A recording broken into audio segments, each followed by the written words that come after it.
What's up, guys? And welcome to the New to the Game podcast. This is Ben Schneider, and I'm here with our co host, Chris Olson. And we wanted to make an episode today. We've been a little bit slower with the episodes coming out recently, just because both Chris and I have been kind of in wild places with our businesses. We're both experiencing so many constant changes and pivots and improvements and optimizations. And we wanted to be able to just have an episode to more or less fill y'all into what our businesses are like in the day to day. So Chris has been in business. How many years have you been in business technically with Northwest Moss Removal? Oh, yeah. So I have owned Northwest Moss Removal since 2021, so 3.5 years. The company's been around since 1995, and then my previous company that I closed down last year was started in 2019. So I've been in business for 6.5 years, Northwest Moss for the last 3.5. But the company's been around for a while. Yeah. And then on my end, I've been in business for about 6 years now. So we're both a little bit beyond that, we'll say the new to the game phase. We're both kind of I would say a step or two maybe beyond that. But I think it's important. My perspective on it was this: when we were talking about getting this episode and creating, this is probably going to be a little bit of a longer episode because it's going to be much more conversational. The thought process behind it was to have an episode where we could more or less talk high level about where we are today in our businesses. Like, what are some of the evolutions that we're experiencing that not only we could talk about it in a this is what we wish we had done differently format, but like today in our business, what are we doing now that are things that maybe we could have done many years ago when we first started our business? Or what are the types of challenges that we're facing today that are still super relevant no matter the stage of business that you're in?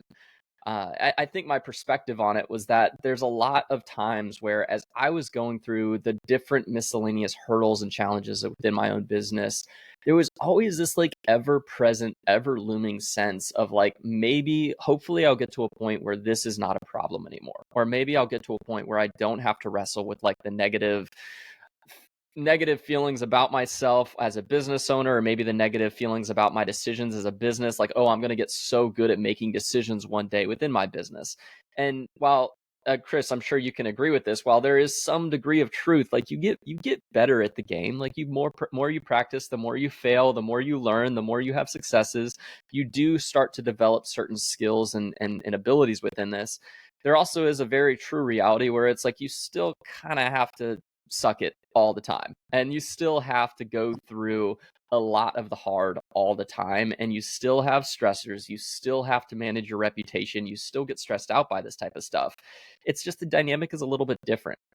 But yeah, so on that note, I thought it would make sense essentially. And Chris, I'll kind of let you open here, talking a little bit more about if you were to describe your business today and maybe what the past 6 months or so, I'd say that's probably a good timeline. Maybe you could say a year if you wanted to. What has that looked like for you? And how would you describe some of the evolutions that you've experienced just today and what your business, and maybe even start with just a light introduction of essentially what it is that your company does? Yeah, man. There's so much to unpack when we're talking about this topic, but um, the biggest thing that I think has changed in the last 6 months, especially, but the last year or two, is I've changed completely the way that I view my company. So for the first 5 years that I owned my other company, and in the first couple of years I owned this company, because there was a couple of years of overlap, obviously. I had the realization that I spent the first few years with this like never ending desire to get bigger, to have more people, to have more employees, to have more jobs, to have more clients, to have more revenue. And I spent a lot of time chasing KPIs, metrics, and data that felt good and looked good and were awesome, but didn't really make sense for what I really wanted at the core, which was freedom of time, freedom of money, freedom from the things that you have to do, the daily grind, whatever you want to call it. And I kind of always had this idea in my head of like, if I just get to this much revenue, it'll mean this much profit. Or if I get to this many crews and this many jobs, it'll equal this much profit margin at the end of the year. And I spent too much time looking at metrics that didn't matter, and I spent too much time looking at the big picture and not enough time looking at the bottom line, the scalability, the systems, the things that really build the foundation long term. So I've kind of talked about it in previous episodes, but my mentality the last 6 months has really been, how can I build the foundation of this company for the next 10 years, 20 years, 30 years? Because I want to treat my business as if I'm going to sell it someday, but knowing that I probably won't. I want to treat the company in a way where it's not just me and a bunch of guys doing jobs. I want to build the systems, build the foundation, build pardon me, build the business in a way where it's sustainable. So when I was doing construction, I was always chasing those higher dollar jobs and thinking that more dollars and the more dollars in revenue equaled more dollars in profit. But owning a service business, which my current company, Northwest Moss Removal, we do, our average ticket size is like $700 or $800. Like we average 12, 13, $1,400 a day per crew. And right now we have one and a half, I call it two crews on the road, but one's a crew of two, one's a crew of one, because that other guy doesn't have an apprentice right now. And at the end of the day, I'm trying to build all the systems in the business in a way that longevity wise the company will be rock solid. So a lot of my focus has been on building out systems, building out policies and procedures, writing SOPs and SOGs, filming videos and training employees to have all the same skills that I do, and trying to make the company just rock solid, build the foundation. Because my last company wasn't successful because I built the company too big, too fast without a rock solid foundation. So my current company does home service, like exterior cleaning. So I say home service because I think of service and construction differently, which I didn't before. And we do gutter cleaning, roof cleaning, siding cleaning, house washes, roof washes, window cleaning, pressure washing, driveways, patios, sidewalks. We basically are a maid service for the outside of houses. And we do so much random small jobs that it feels like no big deal. Feels like kind of a basic, easy, simple thing. Feels like something there would be a lot of competition in. But the reality is we are doing really well doing all these small jobs. And I don't really miss the days of trying to sell, like trying to chase, spend hours and hours and hours trying to chase that six-figure sale for that big, like 70, 80, 90, $100,000 job.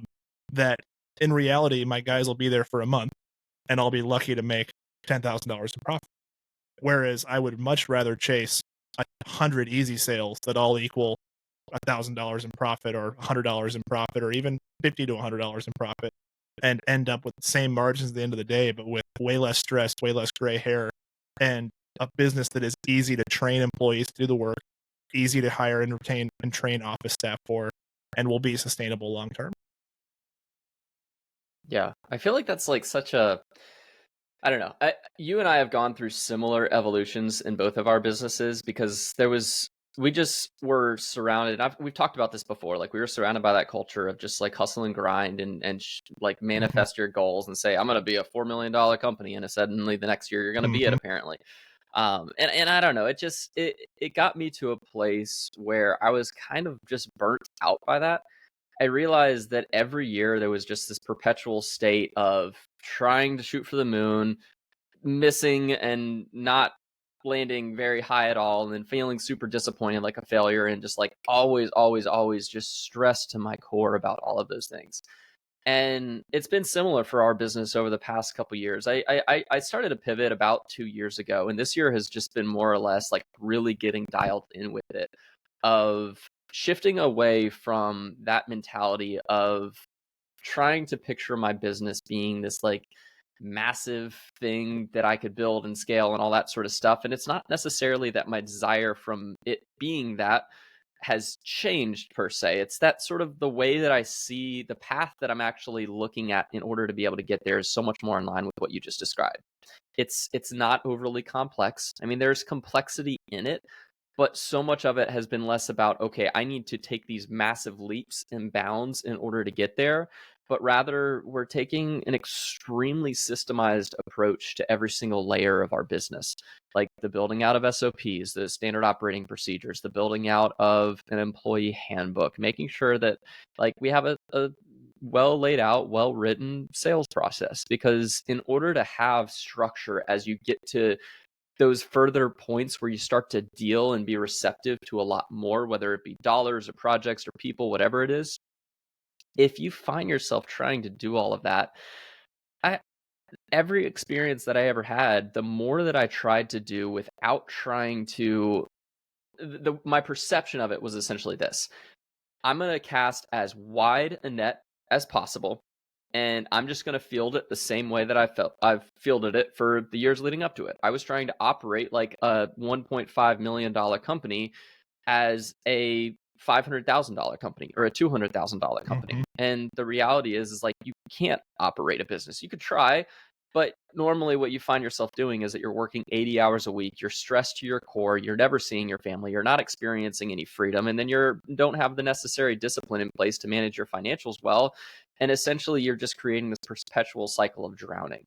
Um, Mhm. so yeah, the just like the overarching investment into structure and the attention given to like I'm putting this building block in place now because I know that this building block is going to be something that's going to essentially remain no matter how big my company gets. Now I may have to come back, I might need to apply a fresh coat of paint, I might need to touch it up every now and then, but it's not like I'm Mhm. having to recreate our entire system every time we take a leap into the next Yeah. category of business. Um, what do you feel like? I mean, in that process, that is not an easy thing to do, and I can very much say that I've hit a ton of obstacles along my way. What do you feel like? Because your past 6 months have been so many different revolving doors of things that you've had to do and changes you've had to make and different principles you've had to apply. What do you feel like some of the biggest setbacks and obstacles that you've faced along the past 6 months that have kind of put you where you're at now? Man, I mean, I think one of the biggest things that I'm struggling with right now is I I have an amazing crew in the field, and I know that they are good at their job and they're successful at completing jobs. And a lot of the changes that I'm trying to make, things that I'm working on, things that I'm working through, I have this like innate worry in the back of my head that when I roll out like a new software or a new procedure or a new policy, that they're just going to be upset about it. That they're not going to want to do it. They're going to want to keep doing it the same way they have before. And like it's the classic like, hey guys, here's the new policy, and they all roll their eyes and do it the same way they were doing it before. Or hey, I want you guys to use this system instead of this system, and they don't want to. They want to do it the same way they did before. And the reality is every change I've rolled out has actually been well received. Like a great example is like before we hit record, you and I were talking about how for the longest time, I mean, when I bought this company, it had been in business for 20 plus years. And for the first 3 years I ran it, I only had a handful of employees in the field. And we've always used Facebook Messenger as the group chat for like the owners, the office folks, and the folks in the field to communicate back and forth. Like one crew saying, hey, we're going to be late on this job. Can you guys bump over to this one? Hey, we're out of chemicals. Can you order more? Hey, so and so needs this. This customer is complaining about this. Can you call them? Like all that random day to day communication. And I set up Slack for me and our VA to communicate. And I realized I was like, man, this is so much more streamlined, professional, has so many good features. I want to make this the communication platform across the board for everybody, including field staff, including office staff, me, my wife, the VA, anybody in the future I hire in the office, plus all the field crew. And in my head, I was like, man, they're not going to want to download another app. They're not going to want to learn this. They're not going to want to do this. But the reality is, I set it up. I added them all to it. I sent everybody a text saying, like, hey, this is the way we're doing this now. Sign up, get registered, have it done by Monday. And I sent that text out on Saturday, and every single person enrolled, set it up, and got in there on Saturday. None of them put it off. None of them skipped it. I wasn't harassing anybody on Monday to get it done. It was just done. Even the part-time guy that is a firefighter I know who works like a day or two a week and has a full-time job somewhere else, he even did it on Saturday before everybody else did. And at the end of the day, I'm like, man, I definitely have some head trash about wanting to roll out new things and build the company, because I think that I forget sometimes that a lot of my employees have just as much desire as I do for us to be viewed as a more professional, more put together, more streamlined company. Because like the difference when I implemented House Call Pro and I set up all these automated reminders, texts, follow-ups for customers, both estimates and jobs in the field, is I get compliments all the time from clients about like, oh, you guys have such good pre-job communication, or you guys were so easy to work with. And little do they know, like 80% of it is automated. Like I only Yeah. physically or manually text a customer like once in a while, but like a customer on average from the beginning of reaching out to actually getting an invoice gets like 10 automated reminders. They get automated follow-ups at 1 day, 3 days, 5 days, 7 days, 14 days for an estimate. Once they approve it, they get a notification the estimate is in approval status and waiting to be scheduled. They get a confirmation text and email when the job is scheduled and with the date and time. They get a copy of the estimate. They get a copy of the invoice. When the crew clocks in the morning, they get a notification the crew is on the way. The notification that they're on the way comes with a link to a live GPS showing them how far away the crew is from showing up at their door. They get a little picture of the crew lead saying like, hey, this is Dylan. He's going to be at your house in 20 minutes. And then they get a notification when the crew is finished. And then they get a notification when they were sent an invoice. And then they get That's a review crazy. request at the end of it all saying, if your experience was good, leave us a review. Which, by the way, that review link, when I started using House Call Pro, we had 20 reviews on Google, and as of today, we have over 80. Wow.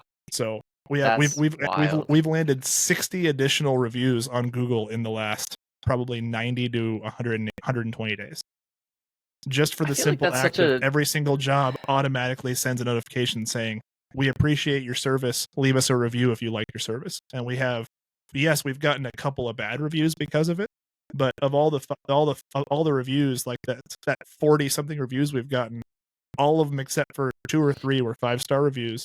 We got 1 3-star review because of a miscommunication with a client where they wanted something that I knew they wanted. I didn't tell the crew about it. The crew didn't do it, and they were upset about it. No big deal. Had a 1-star review because a customer tried to call the office. Nobody got back to them, and then they never called back for a month. And because that one call got missed, they said, we tried to get a hold of you for a month, and nobody called us back. Left a 1-star review. And then I called him back, and I was like, I'll be there tomorrow and fix it. And he was like, oh, okay. And changed his 1-star review to 5. And then I had one 1-star review that was total bogus. Like I don't even think we did a job for the guy. I think it was just a bogus review, and Google removed it. So at the end of the day, in the grand scheme of things, 4.8 stars on Google, 76 reviews now total because of an automated text message that my CRM sends at the end of the job.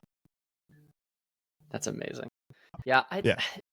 I wish I had been. I was pretty intentional about this early in my business. Of like, I'm a tech nerd, so I do really enjoy being able to hop on to play with softwares and stuff like that. I love to be able to see like, how can this make my life better? I'm always kind of asking that question of how can I do more with less? I'd like to do more better for less, which is maybe it's a lofty dream at times, but it's crazy how much, if you really think about it, how efficient software truly makes you in this day and age. Because I mean, we're in a very modern business era, and the reality is people normally, for let's just say companies that are in that, we'll say $500,000 to $2.5 million range, they don't really expect companies like that to have it so crazily dialed in with text reminders, notifications, pictures of your crew, like all of that type of stuff. It's one of the things that I really love. There's always this idea in the back of my mind. If you were to ask some of the people on my team, they would tell you this without a doubt. I did that thing where you ask ChatGPT. It's like, over all of our conversations, what can you tell me about myself that I don't know? And basically what it said is that you're an optimizer and you just love to constantly find 1% improvements across the board everywhere, which is sort of my rule of life. But with software, it's so fun because it's like, there are things, an example would be when I'm creating an estimate, it used to be that I would have a piece of paper, like multiple pieces of paper. I would be picking up the phone and I would call like each of my suppliers and I would say, how much do you charge for this? How much do you charge for this? How much do you charge for this? I try to keep a record of it all eventually. And then I would have to do the math over time. I built out like a really complicated spreadsheet in order to add it all up. And now I've gotten to the point with my software, because it has pre-built formulas that you can customize and edit.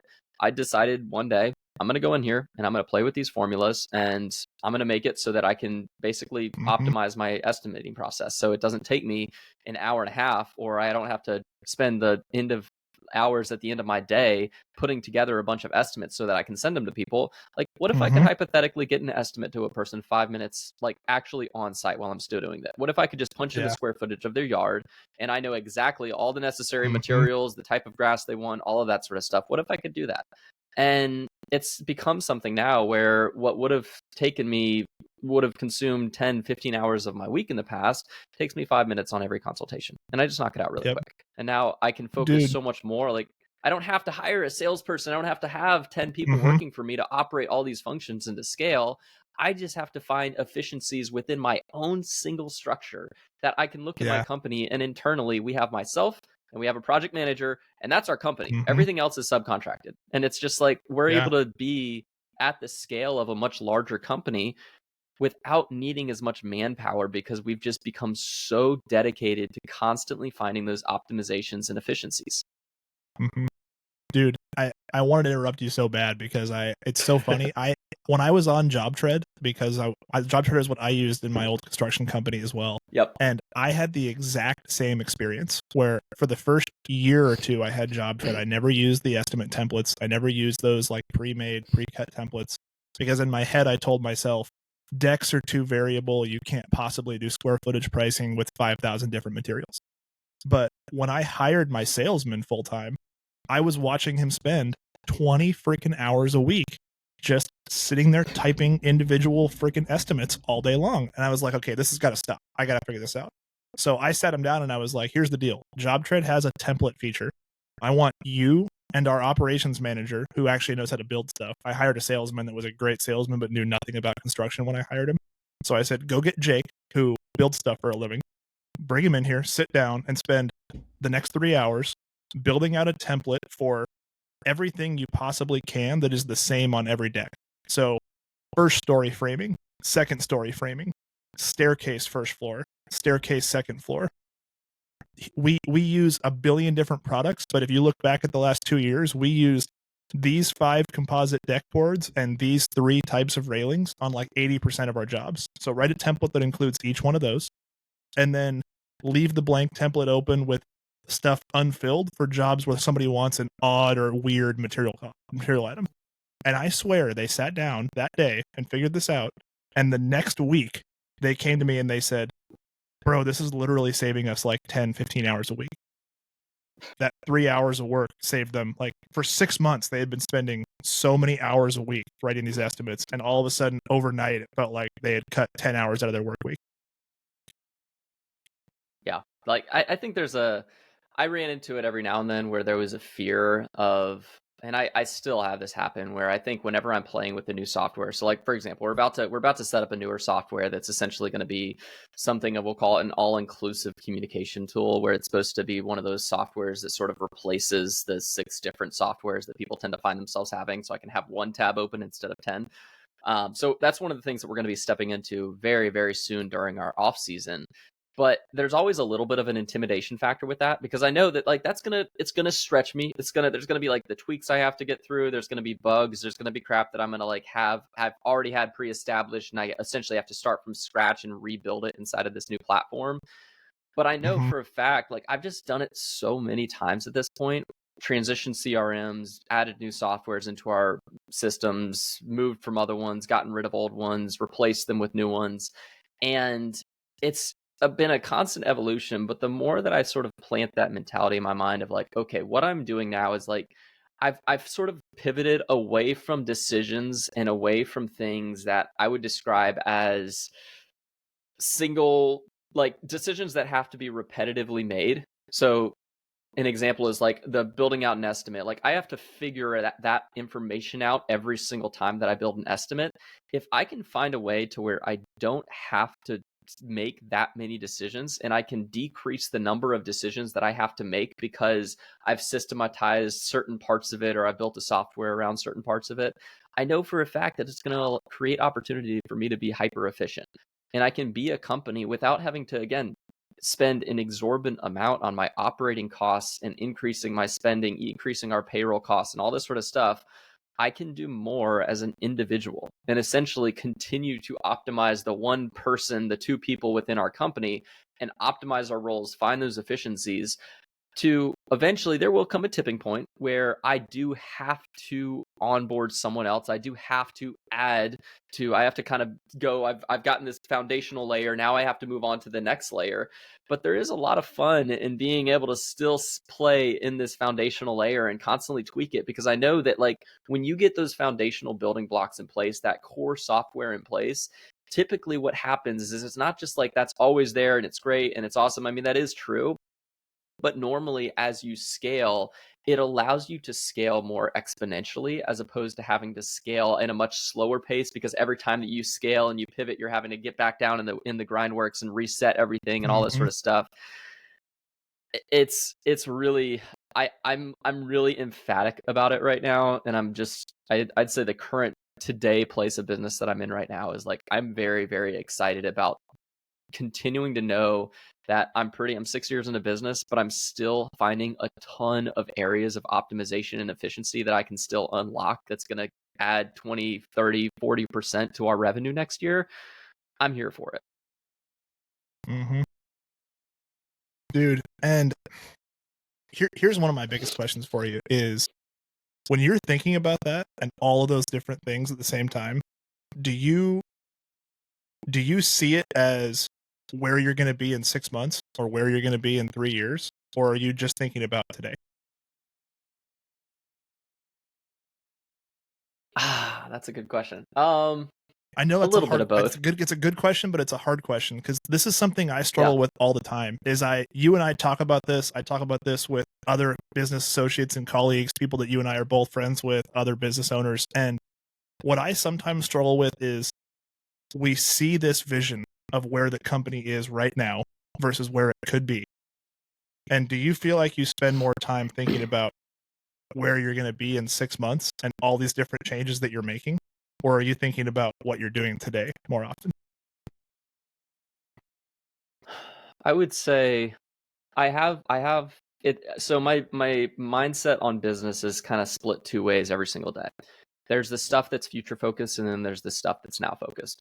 The stuff with now focused is so like it repetitive to me. So that's me going out and hunting down sales. It's me going and running an appointment. It's me picking up the phone and answering a phone call. It's me replying to an email. It's kind of the monotonous, just daily stuff that I Mm-hmm. don't really see that as like new and irregular, unless every now and then you get even when you have a client concern or something you need to address, I'll address it in the moment. If there's an employee concern or a Mm-hmm. subcontractor concern, you address it in the moment. But I don't see those as like crazy irregular problems anymore.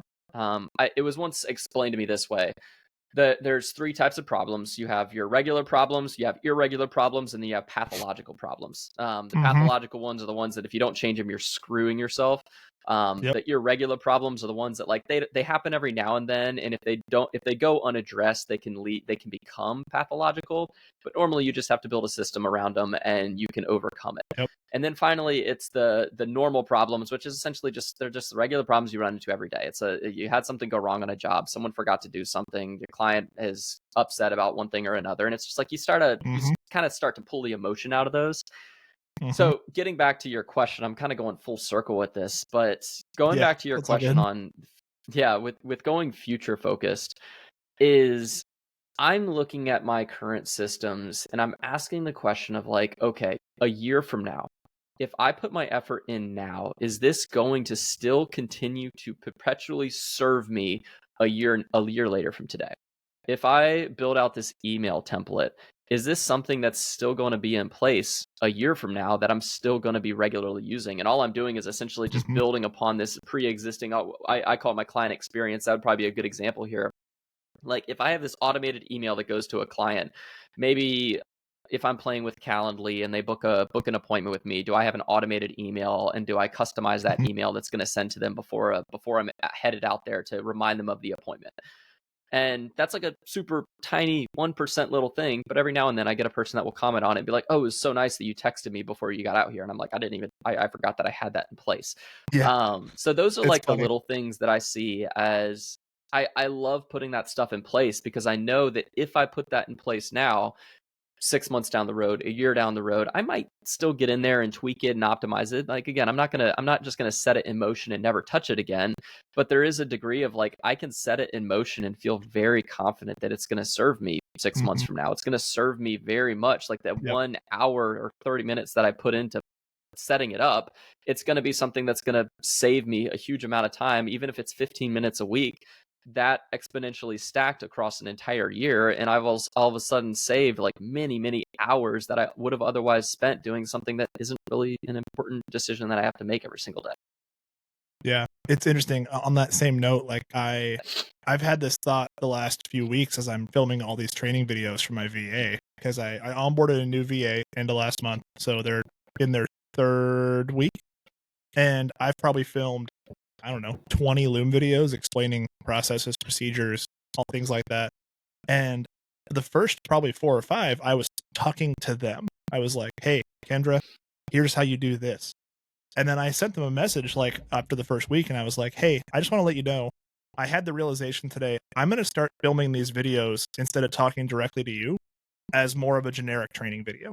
Because that way, if you ever start training the person under you eventually, or you decide to leave, these videos are going to be a training series that I can have on Loom or upload to YouTube or have in our Slack channel to have training videos forever for whoever comes in either under you or to replace you or to work with you. And they were like, yeah, totally makes sense. That's a good idea. And that mentality change was interesting because it was such a small tweak, but it means that now I have this basically library of training where on my Slack channel for training, I have a VA training canvas in Slack, and it just says, here's the training library for all the training that you need. And it has everything step by step. Like I'll just give you an example. Like I'll read down the first part of the list. So training library canvas, standard for client communications, standard for client intake, standard for intaking web leads specifically, standard for intaking leads from Yelp specifically, attendance and daily expectations for workflow, normal routine, daily, weekly, monthly goals. Introduction to our CRM. That's a 30-minute video, but it walks through all the basic features of Housecall Pro. Services overview. I filmed a 20-minute video that just talks about roughly what we do, what the different services look like, how we do them, how to explain them to customers. Basics of estimating. It's another 30-minute long video about the basics of estimating or common, easy to estimate services.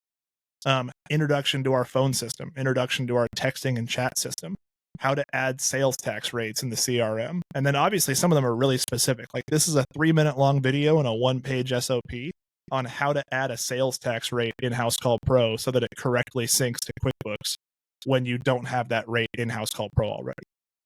Client follow-up, how often to follow up with clients on each platform. Follow-up procedure, written procedure. Managing service plans, so our recurring annual and biannual and quarterly service agreements, how to set them up in Housecall, how to implement them, how to sell them to customers, how to talk to them. A whole video series on how to schedule and coordinate our field crews. And it just goes on from there. And I mean, that's just the ones that I've done in the last 2 weeks. And then I go to the field crew training tab. And keep in mind, all of these are easily accessible to all the employees they affect. And then for the field crew, I have daily checklist, customer frequently asked questions, the same service plan video because the guys sell those people in the field, how to complete and finalize and send an inspection report for a roof to a client, just same thing, goes down the list.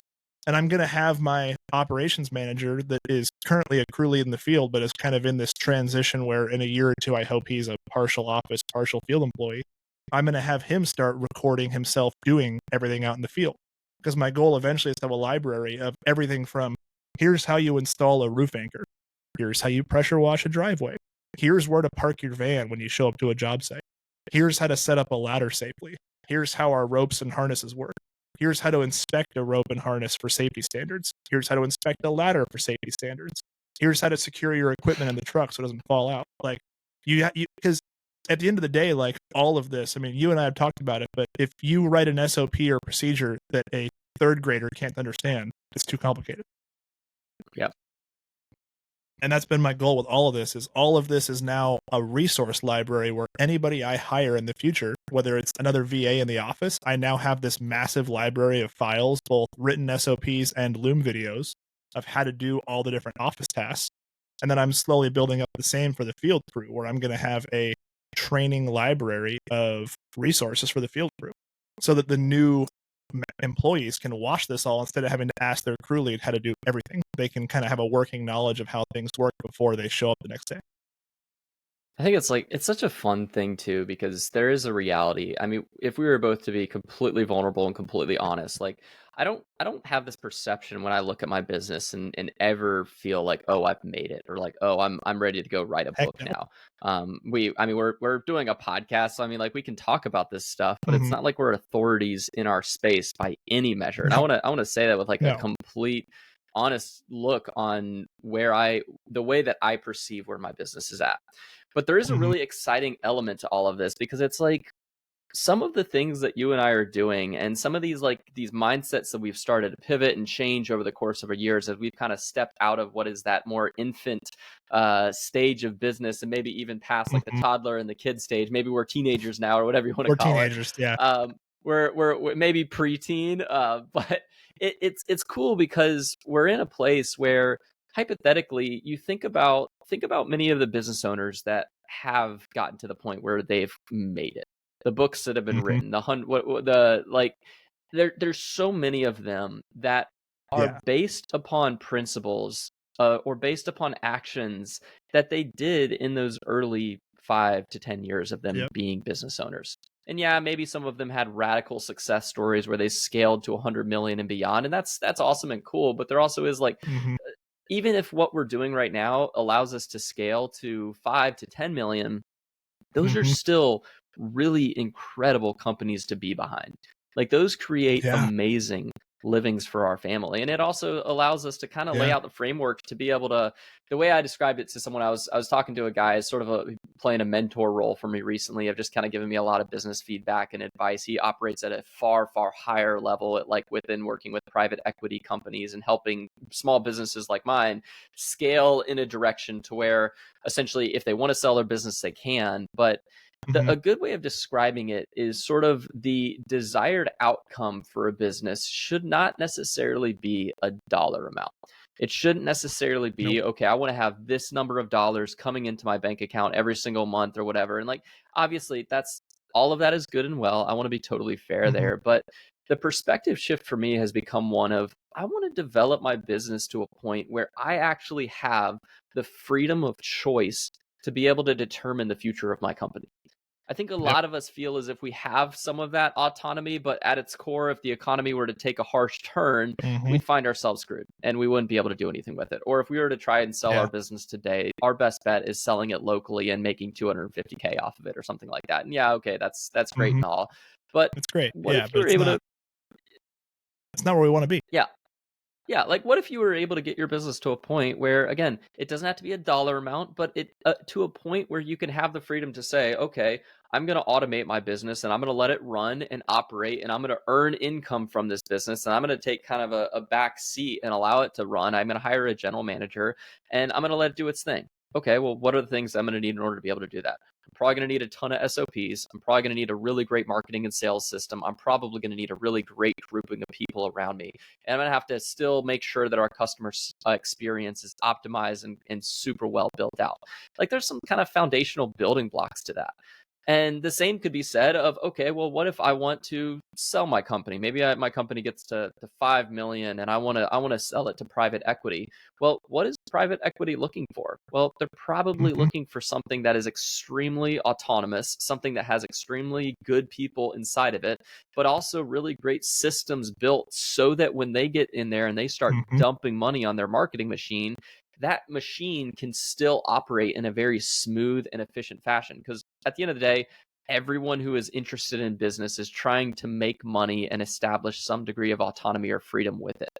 So I don't know, all of those mindsets, the more that I start to plant my feet in that and stop thinking about my business from a $250,000 a year revenue perspective and start thinking a little bit further beyond and like, what are the decisions that I'm making today and the contributions that I'm making with my time today that are actually going to contribute to that true ultimate vision of maybe where I would like to be in my life or what I would like to do with my business in 5, 10, 15 years, or even less or more than that. Yeah. So this is something I was thinking about this is a good spot to pivot, I think. So just for giggles, I've heard about that trend you were talking about on ChatGPT, where you say, for all of our conversations, what is something that you can tell me about myself that I didn't already know? And I actually haven't done it. So I did it like 20 minutes ago while we were talking, just out of curiosity.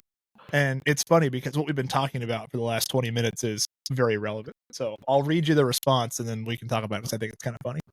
So I asked ChatGPT, I said, from all our conversations, what is something you can tell me about myself I don't know? And it says, based on what we've discussed, it seems like you're a thoughtful leader taking deliberate steps to create a positive and inclusive environment for your team, even the ones that are remote. You're mindful of respecting individuals' desires and goals, providing financial support through bonuses, and considering employees' living standards. You're someone who's committed to continuous improvement and efficiency, from investing in tech tools to streamline your operations to exploring software solutions that help centralize management of your devices and employees, and not just thinking about the present, but how your decisions will impact your business and lifestyle in the future. In a way, you're building not only a business, but a framework of values and thoughtful practices that support those around you, both professionally and personally. So a thing you might not fully realize is that you're setting a foundation for a very human-centric business model where trust, respect, and efficiency are intertwined. That's awesome. Yeah. I love that. Isn't that freaking wild? It also That's just goes so to show wild. you how insane AI is, because this is literally almost word for word is what we just spent the last 20 minutes talking about. This also tells you how much we both probably use ChatGPT to make decisions within our company. Yeah. So a funny story. So yesterday I finally maxed out GPT's memory. It made me clear its cache for what it remembers about me because I had asked it so much stuff. So I had to like clear out my memory cache. Yeah, apparently I've used it so much where like ChatGPT has a feature where it remembers specific snippets of your conversation with it that help it understand you as the user better. Not like your conversations as a whole, but like what it remembers about you specifically. And I actually had to clear out that cache because it maxed out. It said it can no longer remember anything else. And all right, and I did that, but I deleted specific things. All right, I'm gonna dare you on this one because I did the same. So I did the same thing, and I can share mine in a second. But the follow-up question to that is, what are core weaknesses I may have that I am unaware of? I would love to hear your thoughts on that, or its thoughts on you, because I did it, and I'm one of those people that just likes to be. I'm always trying to be more self-aware and stuff. So I like to unpack that, and maybe I can psychoanalyze it a little bit too far every now and then, but it's really cool because it helps give you really helpful insights to yourself so that you can make sure that you're not subjecting yourself to weaknesses. So hit us with one. This is wild. Go high level with it. Okay. So I'll read you the list of 4, the big picture, and then you can tell me which one you want me to elaborate on. So perfectionism in your operations, overextending yourself, reliance on technology, and an inward focus on self-improvement. All right, I'm going to read you mine because it's so funny. They're so similar. Mine is perfectionism leading to delayed action, difficulty delegating or letting go of control, overworking or neglecting personal boundaries, and potential for micromanagement. That just makes me sound like a terrible boss, but it might be true. But yeah, it's crazy because I mean, when I read out of all of our interactions, what is one thing you may know about me that I do not know about myself? From our interactions, one thing that stands out is your natural inclination towards structured problem solving and continuous improvement, particularly when it comes to your business operations. You are consistently working on refining systems, whether it's creating better pricing models, developing training materials, improving cash flow management, or enhancing customer experience, which is, I guys, I talk to GPT about all this stuff. This Mhm. suggests that you not only thrive in building something, but also take genuine satisfaction optimizing and evolving processes. This drive for refinement, Yeah. not just success, reflects a focus on sustainability and legacy, which may be deeper than simply achieving business milestones. It seems that you're not looking to just grow your business, you want to perfect it in a way that outlasts the typical business cycle. You might not realize how much this longer term vision influences your decisions. So maybe that would have Wow. been the better way to answer your question from earlier. Yeah. Yeah. So mine are perfectionism in operations. And it says, you seem highly detail oriented and dedicated to efficiency, especially with tools, management software, and processes. While this is a strength, it could lead to spending more time than needed on finding the perfect tool or process, which would slow down decision making or pull focus away from growth and other big picture goals. We both You've know never that's a done problem that we both before. have. Never done that before. Overextension. You take a very hands-on approach across diverse areas, supporting your team, learning new skills, managing technologies, and exploring numerous hobbies like 3D printing, ham radio, and computer program designing and engineering. I've got a lot of nerd hobbies. Juggling so many responsibilities and hobbies simultaneously can sometimes dilute focus or lead to burnout if boundaries aren't clearly set. Reliance on technology. As you increasingly integrate technology solutions for both personal and business needs, there's a potential for over-reliance. In particular, this can create a bottleneck if systems go down or change. A possible risk is depending too heavily on tools and software for organization and efficiency without equally developing manual backups or flexible tech-independent solutions. I agree and disagree with that. I think that at the end of the day, we could run the entire company from my smartphone on an Apple Notepad, like both of us know. But I think that having a redundant, like, I'm not sure what it means by having a redundant system for things like a CRM for a business. I mean, I'm not going to get a Rolodex and put every customer on an index card, but I understand that. I do manually back up data and things like that. So if my CRM servers crash tomorrow, I'd still have my whole customer list and everything else. And Makes then sense. inward focus on self-improvement. Your dedication to learning and improving is clear, whether in technology, hobbies, or leadership. The potential downside is focusing so much on becoming better individually that you might miss opportunities to delegate or bring in external expertise to lighten your load or strengthen your team.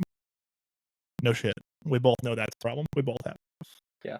Although I feel like you're currently mitigating I'm that currently working on that. with a VA.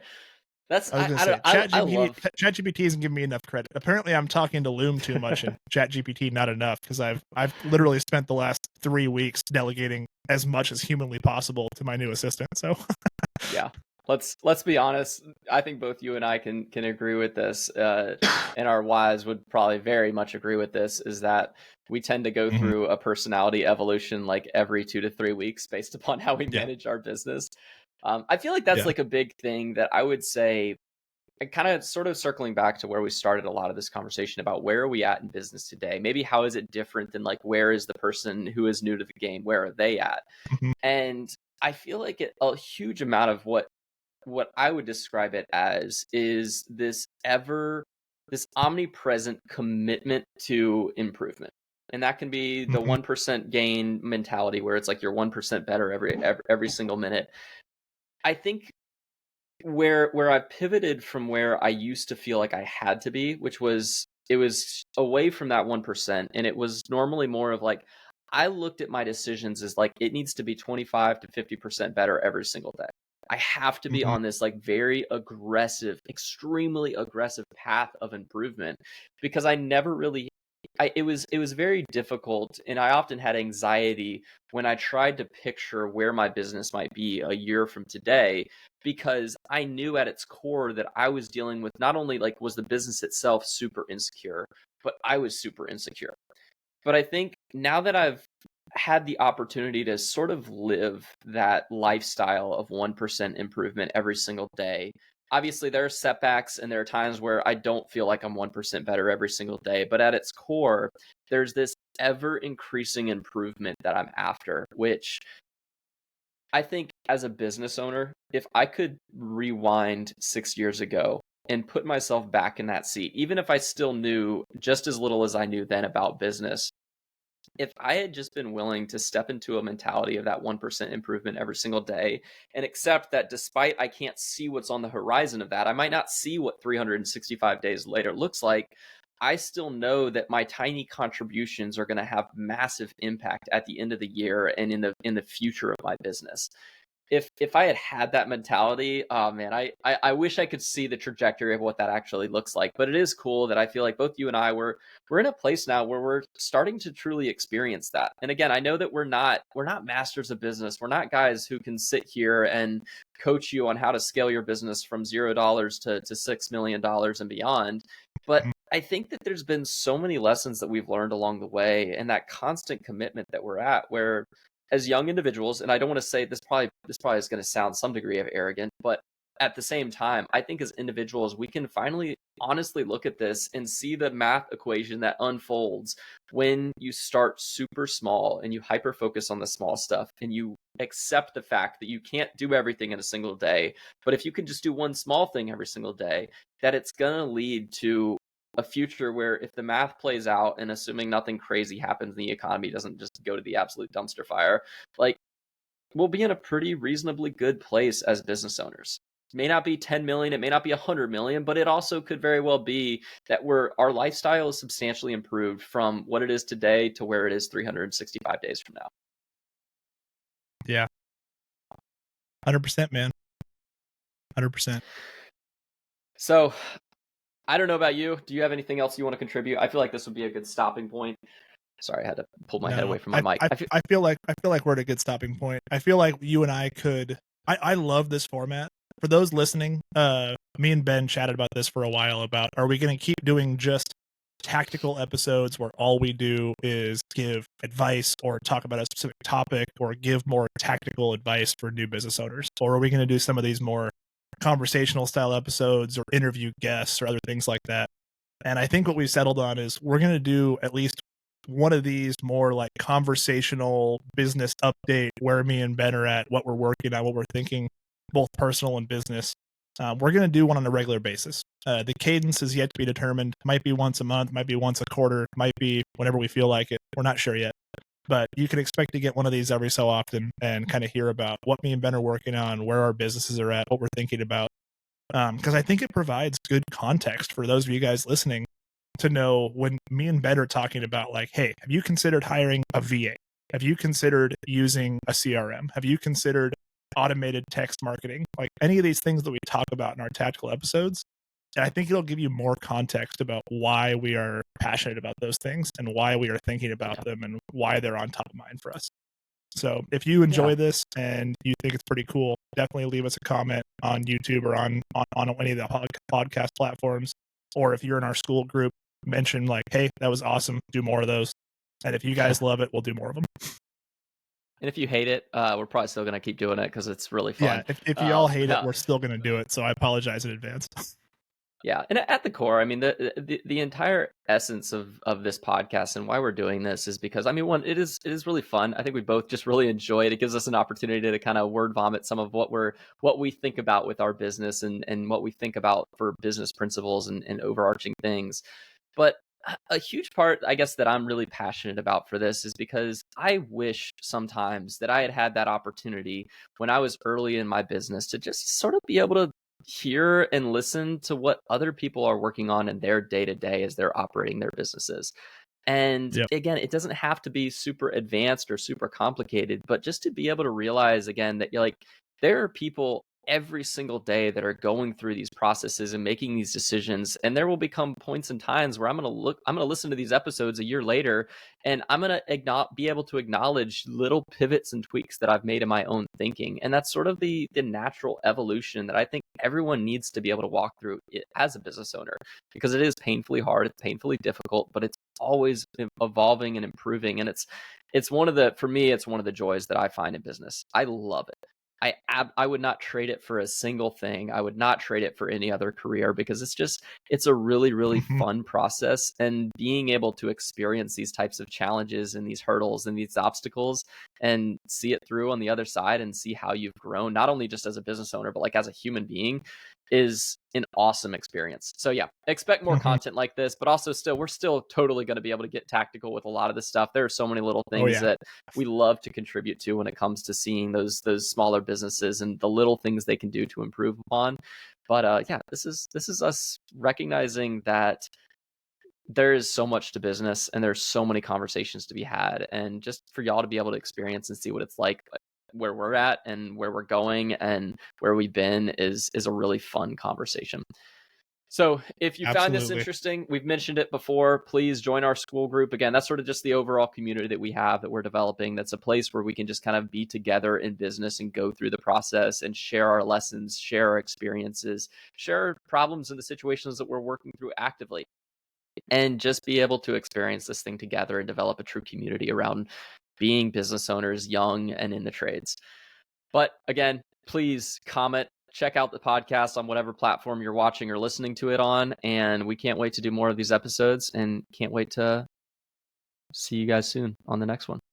Still working on the closing out part. I have no, we still need a catchphrase, but we'll figure that out on the other side. We need outro music too, like all the Big Shot podcasts. Yeah, Chris, I feel like you're much better at the closeout than I am. I tend to just ramble on, and if I continue to ramble on, it's just going to be an ADHD tangent. You're much more concise with your closeout, but again, that'll be our next 1% improvement that we'll make for the podcast. Yep. All right, this has been New to the Game with Chris and Ben. Join our school group. We're on YouTube, Apple, and Spotify. That's it. Have a great night. Bye.